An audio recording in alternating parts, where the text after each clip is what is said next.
there. And so yeah, we kind of dropped our previous plans and just said yes to going with a team of people and to establish kind of a missions hub in Berlin. And so we lived there for 2.5 years. And throughout our time there, that was the goal, was yeah, finding refugees in the city and doing anything that we could to help, whether that was practical and just being a friend to somebody who'd lost everything, left everything at home, and been through so much trauma. Just trying to be there for them. And we're not counselors or anything, but trying to, you know, process things through with them and help them to find healing and stability in their, for a lot of them, what was going to be their new home. Hmm.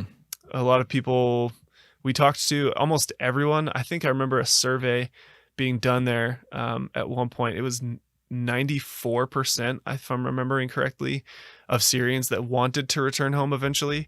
But the longer we were there, the Wow. more it's like, I mean, how long can you just bank on that?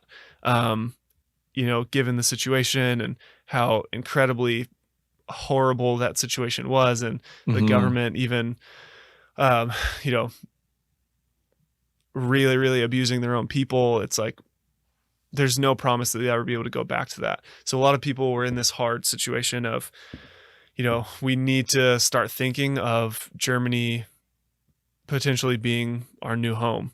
And that's a hard thing. I mean, you just imagine some crazy war breaks out in Yeah. America and Totally out of your you have to control. leave here. Yeah, completely out of control. Your hometown is just bombed to the ground, and there's Man. missiles landing all around you every day. And it's like, okay, at some point you're just going to decide to get out of there for your safety, your family's safety. And then where do you go?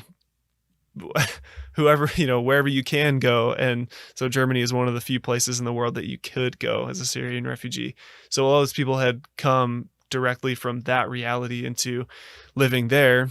And so, yeah, that was kind of our lives there for a while, was just trying to figure out what we could do in the chaos of that situation, to just be of service, to be helping people. And of course, like I've been saying over and over, service linked with faith. And so, of course, I believe a lot of the answer for people, even having to walk the path of forgiveness, of, towards your own government, towards a lot of your own countrymen.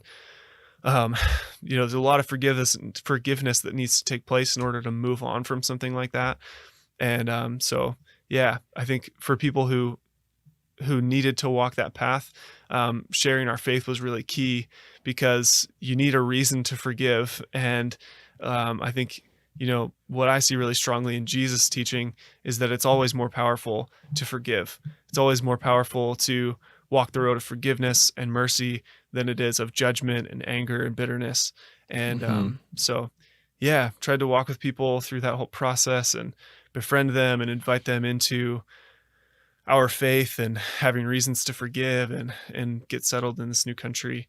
And so yeah, that was for 2.5 years, living in Berlin, going through a little bit of a crazy process ourselves, just moving overseas and getting settled there ourselves and all of that. So that was another interesting aspect, was at the same time as a lot of these people who've come from this traumatic experience, we are willingly coming to this.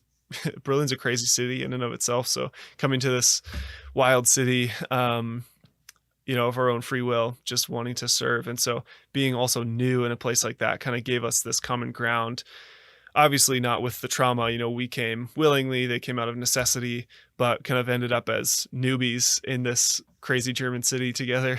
And so found some Hmm. camaraderie around that, found some common ground, and we're able to relate. And so, we're learning German and they're learning German. So, Hmm. and we're trying to pick up a little bit of Arabic so we could communicate.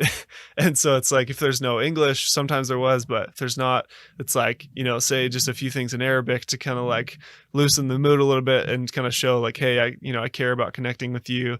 And Yeah. then a lot of the times was able to carry on conversations in German, which is really unique. I'm an American dude who obviously English is my first language. There are these Syrian people who Arabic is their first language, and here we are together, both foreigners in, Germany of all places, communicating through German. Really, really unique and interesting times. So, yeah, as I look back on it, absolutely no regrets.